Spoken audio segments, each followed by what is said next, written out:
కథ కాదు జీవితం. మొగుడు పిల్లలు కొట్టుకుంటారు చస్తారు, మీకెందుకు సంబంధం? ఇంకా పచ్చి బూతులు ఆడింది మేడం. వాళ్ళు రెండోసారి అమ్మా నువ్వు మా దగ్గరికి రావద్దమ్మా, నువ్వు అవసరం లేద్దమ్మా, మీ అత్త మేము పడలేం, మీ అత్త నోట్లో మేము పడలేమని వాళ్ళు అనడం మేడం. ఒంటరి దాన్ని అయిపోయిందండి మేడం. ఈయన చూస్తే ఈయన పిచ్చి బూతులు ఆడతాడు మేడం, పిచ్చి బూతులు మేడం. అసలు ఆ బాటలు నేను వెళ్ళకపోతున్నాను అసలు చాలా విధాలుగా. మొన్న ఫోన్ చేసి ఏమే నీకు ఒక్కటి సరిపోతే 10 మంది ఒక ఎంత మాట్లాడేవాడు మేడం. నాకు అప్పుడు ఉండాలనిపించింది, నాకు అలాంటి మనసు వద్దనిపించింది మేడం.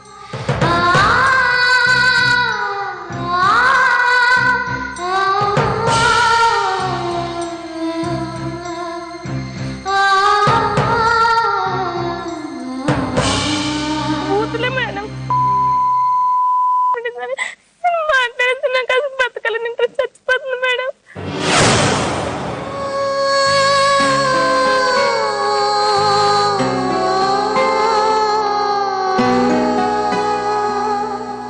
ఇలా ఎంతకాలం ఉన్నావు అతనితో బాధపడుతూ? 2 years అమ్మ వాళ్ళకి చెప్పాను మేడం. నేను అమ్మ వాళ్ళకి చెప్పి అమ్మ ఇట్లా అంటున్నారు బాగుంటలేదమ్మా, ఆయన పద్ధతి బాగాలేదని చెప్తే నువ్వు చిన్నపిల్లవు కదా నీకేం తెలుస్తుంది, కష్ట సుఖాలు నువ్వు అలాగే ఉంటాను మా అమ్మ వాళ్ళకి ఏం అర్థం చేసుకున్నారు కదా మేడం. కొన్నాళ్ళు వాళ్ళంతటా వాళ్ళు చూస్తే కానీ తెలియలేదు మేడం వాళ్ళకి. అప్పుడు దాకా వాళ్ళు నన్ను పంపించడం, మళ్ళీ నేను అక్కడ పడ్డా నేను ఉండలేకపోతున్నాను, పిల్లడికి ఏమైతే నేను ఏం బతకలేనని చెప్పుకోండి ఇంకెలాగ పరిగెట్టుకుంటూ వచ్చేది మేడం. పిల్లడు ఎంతకాలం అయింది నువ్వు వచ్చేసి? నేను వచ్చేసి 5 సంవత్సరాలు అవుతుంది మేడం. 5 సంవత్సరాలు అయింది. మీరు చెప్పండి, చిన్న పిల్ల 16 ఏళ్ల వయసులో అసలు పెళ్లి చేయటమే తప్పు. అలాంటిది అసలు ముందు వెనక తెలియకుండా ఏం ఆలోచించకుండా అతను ఎలాంటి వాడు ఎవరని చూడకుండా ఎందుకు పెళ్లి చేయాల్సి వచ్చింది? మాకు తెలియదండి. నేనేంటంటే ఆడపిల్ల కదా చేసిస్తే బాగుంటదేమో, ఇంకా నేను చేయలేనేమో అనుకుని చూసి మా పిన్ని గారు అమ్మాయిని ఇలా ఏదైనా సంబంధం ఉంటే చూడంటే ఈ సంబంధం అంట కలిపింది అంటాను. ఒక అబ్బాయి ఉంటాడు, తిండి కాట్లు లోటు ఉండదు, ఏదో పిల్లని చూసుకుంటారంటే నేను అనుకున్నాను. ఒకప్పుడు మనం బాధపడ్డాం కదా, ఆడపిల్లలు లేరు వాళ్ళకి, మన పిల్ల వాళ్ళ పిల్లకి చూసుకుంటారు బాగుంటదేమో అని. ఎవరికైనా ఆశ ఉంటుంది కదండి మన పిల్ల బాగుంటుంది, ఇల్లు ఉంది వాకిలు ఉంది బయటికి వెళ్ళి కష్టపడి పని లేదు కదా అని చేశాను. కానీ ఇలా అని తెలియదు కదా, అబ్బాయికి ఇలా ఉంటుందని మనకు తెలియదు. నర్సు నాది అయ్యింది, చదువుకున్నాను మేడం.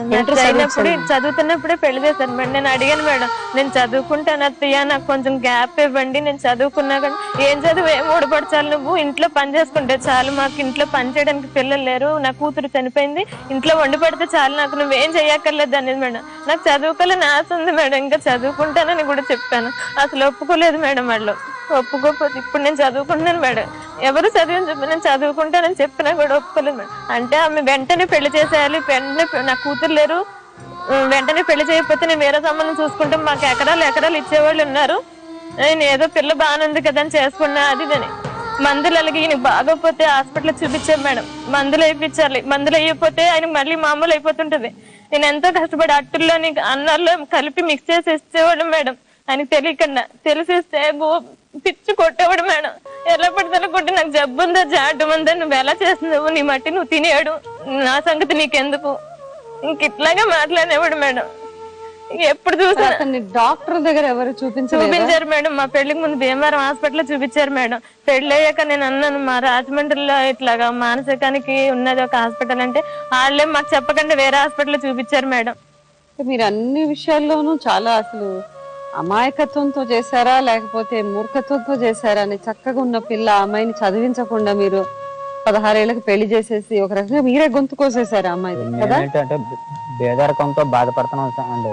ఏంటంటే ఏదో ఇప్పుడు పడే బాధ కంటే ఎక్కువ పడతారు, మాకు అంత లోతుగా ఆలోచించలేకపోయాం. ఏంటంటే తినటానికి ఇల్లు, ఉండటానికి ఇల్లు ఉంది, తినటానికి పొలం ఉంది, ఇంకేంటి మాలాగా బాధపడకుండా ఉంటారు కదా అనే ఉద్దేశంతో చేసామండి. ఇప్పుడు ఏం కావాలని వచ్చారు ఇక్కడికి అని చెప్పండి. మాకు చాలా ఇబ్బంది అవుతుంది మేడం, నా కొడుక్కి నాకు ఆధారం కల్పించాలి మేడం. ఇంకా ఆధారం కావాలి, ఏమి ఇవ్వట్లేదా? మేము కోర్టుకి తిరిగాం మేడం, కేసులు వేసాం మేడం. ఏం కేసులు వేసారు? మెయింటెనెన్స్ కేసు వేసాను మేడం. తర్వాత నేను ఇట్లా క్రిమినల్ కేసు వేసాను, మా ఇంటికి వచ్చి గొడవ చేసి మా మీద చేసుకున్నారు మేడం. అప్పుడు కోర్టులోకి వేసేసాము.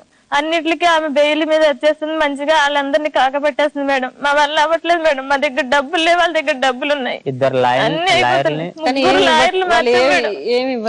ఒక లాయర్ దగ్గర మాత్రం చాలా వరకు నడిపాక వాయిదా డేట్ తప్పు చెప్పి మాకు కేసు కొట్టించేలా చేసేసారు మేడం. మా చేత మాకే కొట్టించేశారు. 29 రెండమ్మ వాయిదా ఉందని చెప్పి 19 వాయిదా అయిపోయింది మేడం.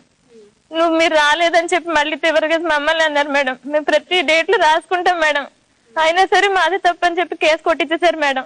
అంతదాకా మంచిగా ఉన్న వాళ్ళు ఆ టైం మారిపోతున్నారు మేడం. మా వల్ల అవ్వట్లేదు మేడం, కోర్టులు తిరిగినా మాకు ఉపయోగం లేదు మేడం.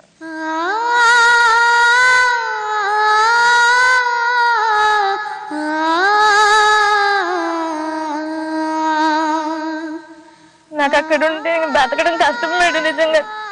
ఏ టైం అతనితో కలిసి ఉండొచ్చు అన్న ఏమాత్రం అసలు నమ్మకం గానీ ఆశ లేదా? లేదు మేడం, అసలు ఏ టైంలో ఎట్లా ఉంటాడు, కొద్ది రోజులు బాగుంటే కొద్ది రోజులు మళ్ళీ వేరేగా ఉంటాడు, విచిత్రంగా చేస్తాడు. న్యాయం అవుతుంది అనే అసలు మేము అలాగే ఆశపడి ఎన్నాళ్ళు ఆశపడ్డాం మేడం. భీమవరం తిప్పారండి, ఇటు హైదరాబాద్ తిప్పారండి, వైజాగ్ తిప్పారండి, నాటు మందు ఇప్పించారండి. చుట్టలు కాలుస్తాడు మేడం, ఎప్పుడు 24 గంటలు కాలుస్తూనే ఉంటాడు చుట్టలు.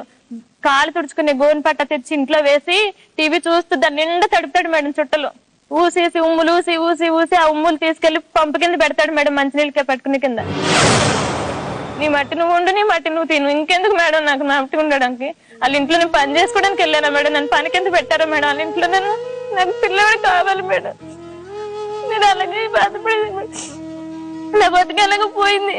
అంటే ఇప్పుడు మీరు కానీ వాళ్ళని అడిగారా మరి ఏమన్నా ఈ అమ్మాయికి డబ్బులు గానీ సపోర్ట్ గానీ ఫైనాన్షియల్ గా వాళ్ళని మీరు అడగలేదు అసలు వాళ్ళని? కోర్టులో వేసిన తర్వాత అంటే నెలకి 1500 మనోజ్ ఇమ్మని చెప్పి జడ్జి గారు గారిని తిట్టి మరి చెప్పారండి. మాకు బతుక ఆధారం కావాలి ఇవ్వలేదా? ఆ ప్లేడర్ గారు ఏమాత్రం ఇవ్వలేదు. ఆయన చెప్పారు మేడం, ఇలాగా వీళ్ళకి మెయింటెనెన్స్ 3000 ఇవ్వాలనంటే అతను పని చేయడు పాటు చేయడు ఖాళీగా ఉంటాడు, వాళ్ళకి పొలాలు లేవు ఏమీ లేవు, పూరుగుడిలో ఉన్నారని రుజువులు ఇప్పించారు మేడం. ఎలా ఇప్పించారు నాకు అర్థం కావట్లేదు, కోర్టులు కూడా ఎలా నమ్ముతున్నాయో మాకు తెలియట్లేదు మేడం. అందుకే డబ్బు అవసరం మేడం ఇప్పుడు.